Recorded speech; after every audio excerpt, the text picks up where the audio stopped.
I'm here with Dr. Arnond Sakworawich. He is assistant professor at NIDA, the National Institute of Development Administration here in Thailand. I'm doing this interview because Dr. Arnond was recently interviewed by ABC Australia. He was interviewed for about 30 minutes and they took 12 seconds from that interview. You did it again and again. That's a problem. And every country, if you break the law again and again, a penalty will be higher. 90% of a Thai still want to protect the monarchy. And they cut out just the parts that they wanted to advance their narrative. And Dr. Arnond feels like he wasn't able to get the message out on an English language platform. So we're going to do that today. So thank you for meeting me, Dr. Arnond. We're going to talk about Article 112. This is attracted a lot of attention from the Western media and regarding their coverage of the anti-government protests here in Thailand. So what was the message that you wanted to get out? First of all, what is Article 112 and what was it that you wanted to tell English-speaking audiences? Well, there's a misinformation about Act 112, which is a criminal code law in Thailand, and it is actually a head of state defamation and also insulting head of state and also life-threatening to head of state. So there's a three basis of penalty in Act 112, which is actually the same three basis of penalty in criminal law for ordinary man or lay person as well. I mean, you do defend someone, you insult someone, and you try to threaten someone's life. So it's just the same, but except for head of state. Act 112 in a criminal code law is not lèse-majesté law. I mean, it is clearly not, in a way that lèse-majesté law means to do wrong to the king, and it's the very ancient law during absolute monarchy period. It has been abolished by King Rama V, which is about 150 years ago, even before the advent of democracy in Thailand. I want to inform the foreigner that it's a misinformation has been uprised by Western media and Western scholar that we still have lèse-majesté law, but in fact we don't have a lèse-majesté law for more than 150 years ago, even before democracy, because it is actually due to colonization period. At that time, England and France want to have a Thailand as a colony. They argue that Thai legal system is too obsolete, and they say no, they want to go to Thai court. So those foreigners who live in Thailand go to their own country court, and that's what we call extraterritorial legal rights. And King Rama V, he asked his legal consultant, who is a Belgian lawyer from Belgium, to write the whole criminal law code, and in order to do so, he canceled all lèse-majesté law and those kind of obsolete legal system. And this is the origins of Act 112 as a one criminal law code where people try to insult head of state, try to defame head of state, as well as try to threaten to life of the head of state, and which is actually the same for the ordinary people who did the same thing to each other, like you threaten someone, you defame someone, just that case. So I don't know how those drama truly exist in those Western media. And if I do a Google scholar and search for lèse-majesté law, an article cited by Google Scholar about lèse-majesté law, you know what? About 95% relate to lèse-majesté law in Thailand. Lèse-majesté law no longer exists in Thailand for more than 150 years ago. I just want to tell people, and correct me if I'm wrong, King Rama V, he didn't just overhaul the legal system of Thailand, he was modernizing the entire country to take advantage of modern advances at that time. And this was also a form of protection for Thailand Right. from Western nations Right.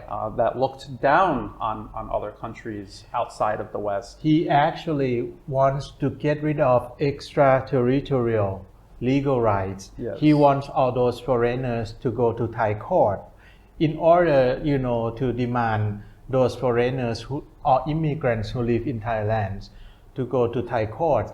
He has to modernize those Thai legal system, especially criminal law code, so that it can be accepted by foreigners. So this is even before democracy. Yes. About, I think, 70 years before democracy. Yes. So the transfer from absolute monarchy to democracy in Thailand happened in 1932.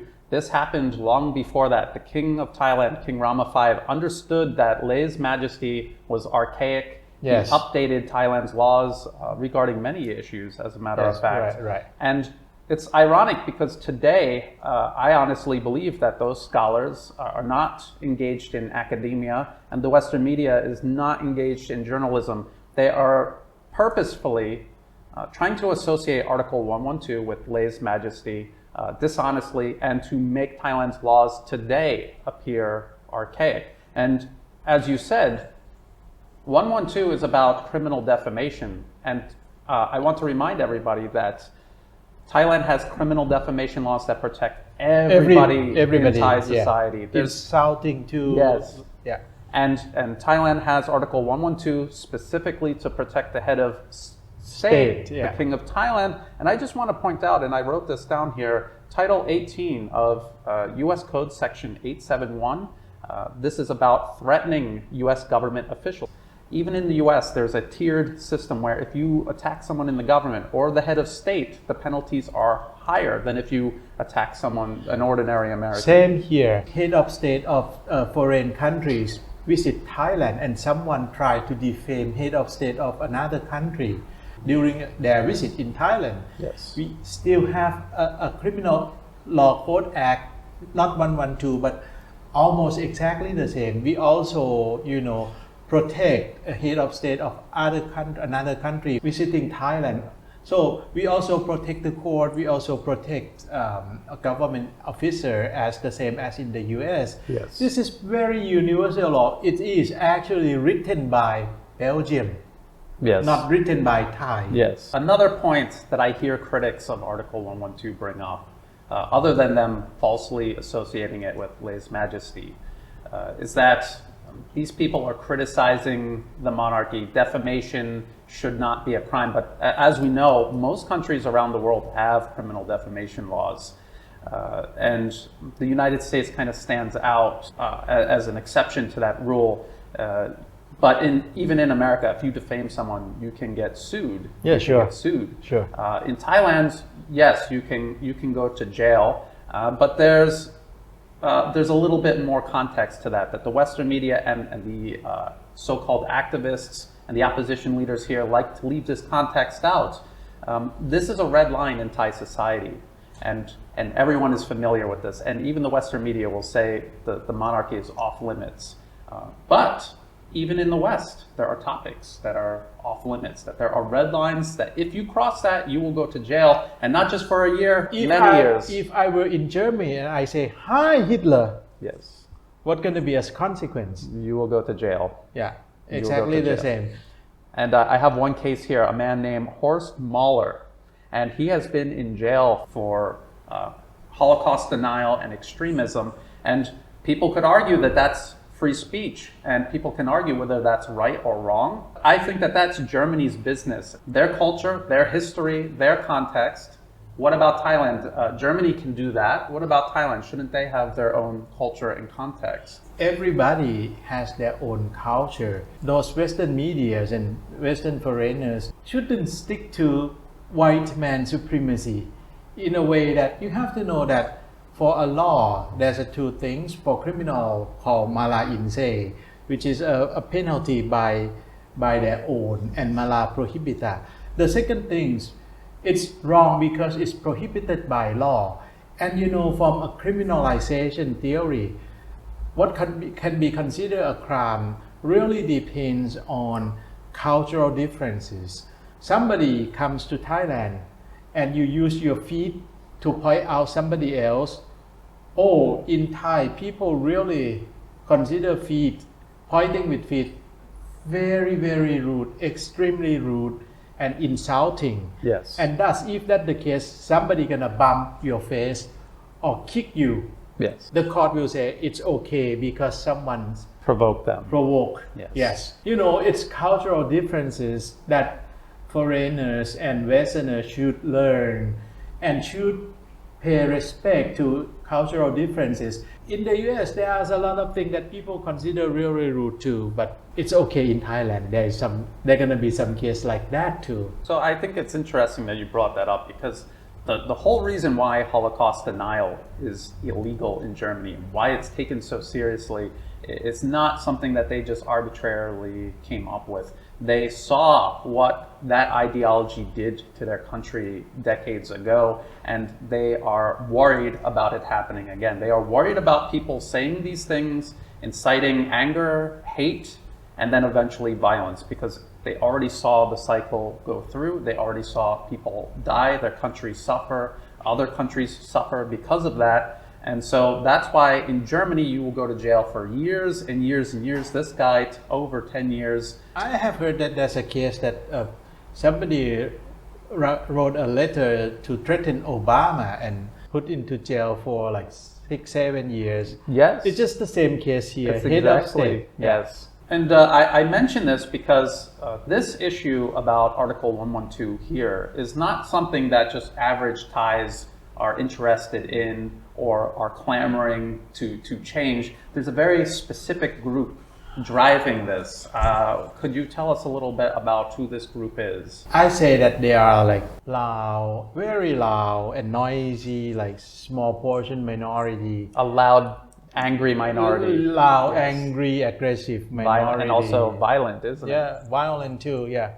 Anti-royalist movement, they actually want to change from constitutional monarchy into a republic or into a communist party, which the whole silent majority of Thailand really doesn't want to.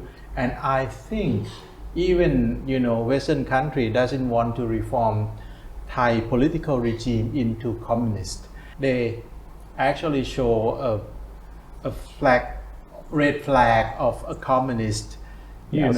regime, and I don't really understand how American or Western countries support communist movement in Thailand. I don't clearly understand that loud and noisy and aggressive and I say ambiguous minority has a mixed understanding about political regime. Sometimes they say, oh, I want a republic, I want to get rid of constitutional monarchy, but sometimes they have a communist flag. I want to point out that the opposition here, the opposition that lost the general election in 2019, that wants to get into power, wants to remove this government, and people might not remember this because the Western media never mentions this, but it was actually the head of the opposition party, Future Forward, that got disbanded. He was literally leading these mobs in the streets at the end of 2019, early 2020, and then he started hiding behind them. And all of these violations of Article 112, this defamation of the head of state, these accusations without evidence are designed to incite people. And we can see in the streets this violence. Every time they come out and protest, there is violence. People are getting injured, significant property damage. So this isn't just free speech. And I want to ask you what your opinion is on this. If you were in a theater and you yelled fire, but there was no fire, and people rushed to the exits, and people got injured trying to get out, the theater had to close until an investigation was done to make sure there wasn't a fire. Was that a case of free speech, or was that a very serious crime? And isn't that exactly what this opposition is doing, to incite these kids out on the streets to carry out violence? Well, I have to say that I'm liberal progressive, and I really honor rights and freedoms as well. But, if you say you can do anything on earth, you can violate any law, you can commit any crime, it's my right and freedom to doing so. I think this is not a righteous right, and it is not a lawful freedom. All rights and freedom must have some limitation. Yes. And in Thai constitution, we have 4 limitations clearly said so.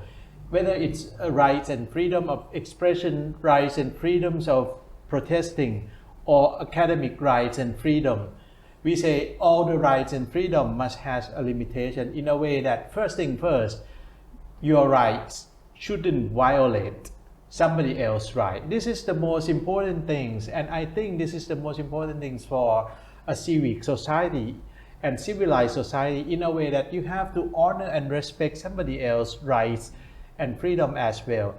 Like shouting in the theater, why? Oh, it's my right to shout in the theater. You're infringing on other people's rights. You infringe Yes. somebody else's rights. Yes. And freedom to to listen and watch movie like peacefully and happily. So that's the first thing. A second thing, all the laws and regulations actually a penalty in a way that try to decrease a degree of freedom and a right as well, because they want a society to be peaceful and live happily together.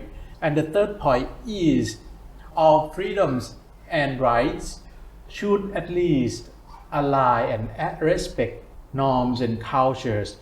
Every social has social norms and cultures. Yes. And if you don't respect social norms and cultures, how are we going to live together peacefully? It's impossible. Otherwise, it's going to be a quarrel and, aggression and everything. Let's just keep fighting because we don't no respect for social norm.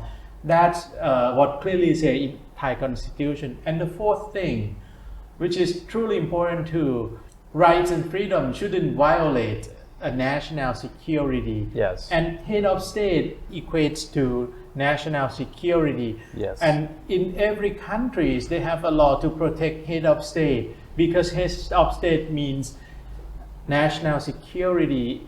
Regarding national security, if there's an opposition lying, telling lies, criminally defaming the head of state, and trying to reduce the penalty or remove a penalty altogether for criminal defamation, which is ironic because the opposition uses Thailand's criminal defamation laws to attack, punish, and silence its critics. I find that highly ironic. But when they do this regarding the Thai king, and they incite anger amongst these young people that go out and protest, and that manifests into violence on the streets. This is violence. It's not just a localized single violent act. It is systematic violence for a year now, and this is impacting the economy, the local economy. I watched Khao San Road close on Saturday because the protesters went in there and it was too dangerous to leave their businesses open. That's the local economy. Then what is this doing for tourism? What does this do to the stability of the economy? Then we can really see the impact of this criminal defamation, this supposed free speech that they claim it is, directly threatening national security. And this is exactly what drives Germany and its strict laws about red lines around things that are off limits to free speech. And I think it's the exact same case here in Thailand. Now, I want to know why you think ABC Australia, and I want to tell people that ABC Australia is funded by the Australian government. It says so on their own website. It is a soft power instrument of the Australian government. This is what they use to sell their foreign policy to the rest of the world, to international audiences. Why do you think ABC Australia is getting this so wrong so often? This person who interviewed you is here in Thailand, so they see the violence. Why aren't they talking about that? Why aren't they pointing out that defamation of the king is inciting anger that is manifesting itself into violence? I think Western media, they have their own perspective already have their own narratives. Narrative. Yeah, Yes. on their side. They already take side, which is a kind what I call white man supremacy. And from that case, they think that their culture are kind of superior to those developing countries Yes. like Thailand. Yes. Things of those type, and they think that a legal system here is kind of obsolete, archaic Yes. compared to their own legal system. Their worldview that may not really fair to those developing country like Thailand or another country as well. So I really want them to be fair and open-minded to see what truly exists and happen in Thai society, not from their own perspective, but from Thai perspective. Yes. Because as I say that, we have to respect cultural differences. And what I really upset is actually how those foreign countries, I don't mean Australia, I mean, say, United States intervene with Iraq, Afghanistan, Syria, Libya. and try to, they give a money, a fund for ILAW to write a constitution for Thailand. Yes. And if I do the same thing for the US. I gonna fund someone in the US, say, write a new constitution to the US, and I'm gonna do the same for the US Constitution. Can it be accepted by those beloved Americans? Because I was, educated in the US for 6 years, and I have very good American friends. Yes. I know that. But they would never accept that. Yeah, yeah. And it's just the case that, I love Americans, and Americans are really fair to me, really helpful to me. I earned my PhD by, American tax. At the same time, it's a very big country. Yeah. And I would argue that the problem in the United States stems from a group of people that represent less than 1% of the population. I know, So but like you they're said, in the power. Yes. So, if that's the case, I really urge them not to intervene with somebody else's country. You mentioned ILAW earlier, and actually there's a group of these organizations, ILAW, Project Thai Lawyers for Human Rights, Human Rights Lawyers Association, and the list goes on and on and on.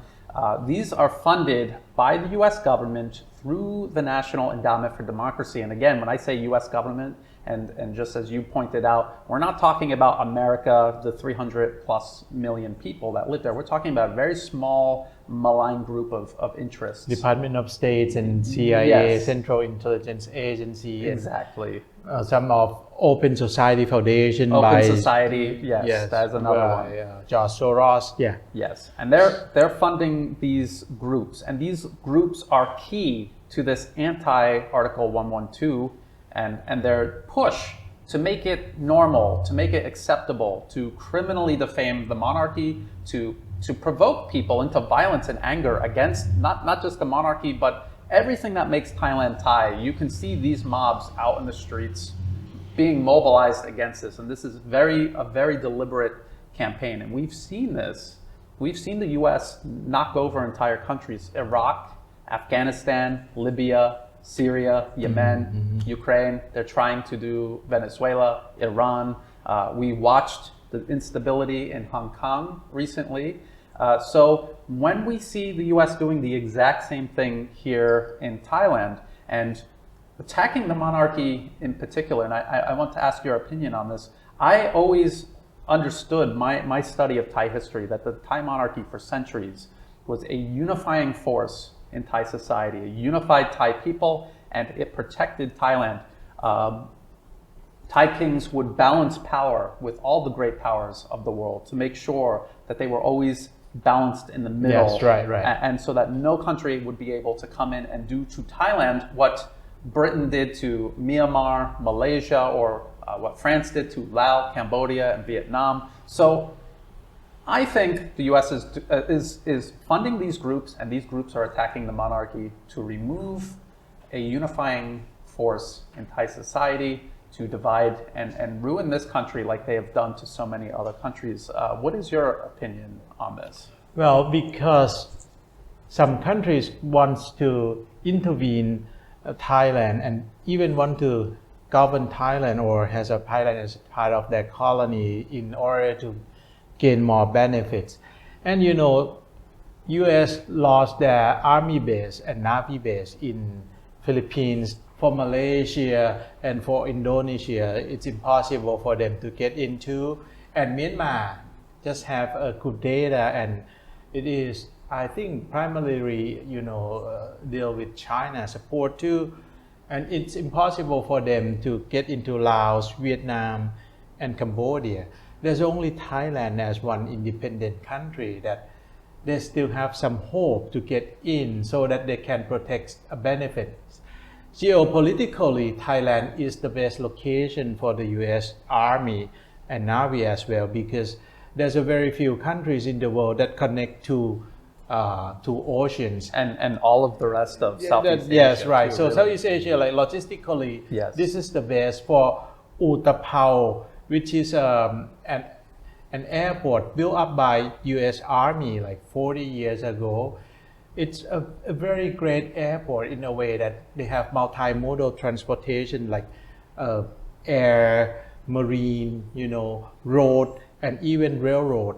Yes. So it's the best place for the US to protect their own benefits, especially for if they want to attack China. So Thailand Yes. is the best place.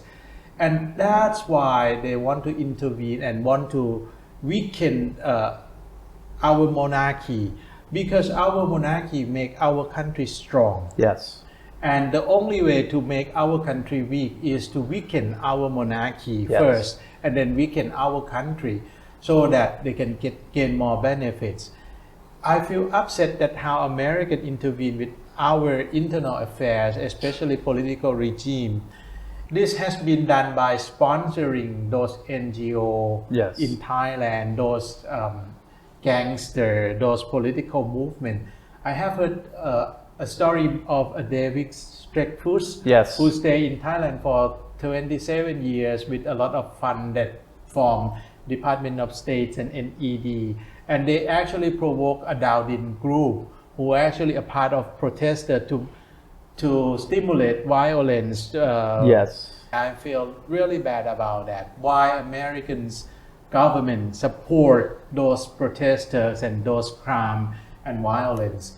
And I think for many countries that has been manipulated for their internal affairs, like say Syria or India or Even Russia and China. and China Yes. should do the same. We talked about regulating these NGOs, making sure the money is transparent. Russia has done something similar. China regarding Hong Kong, because those riots were totally openly, at the end, the US was very openly supporting that.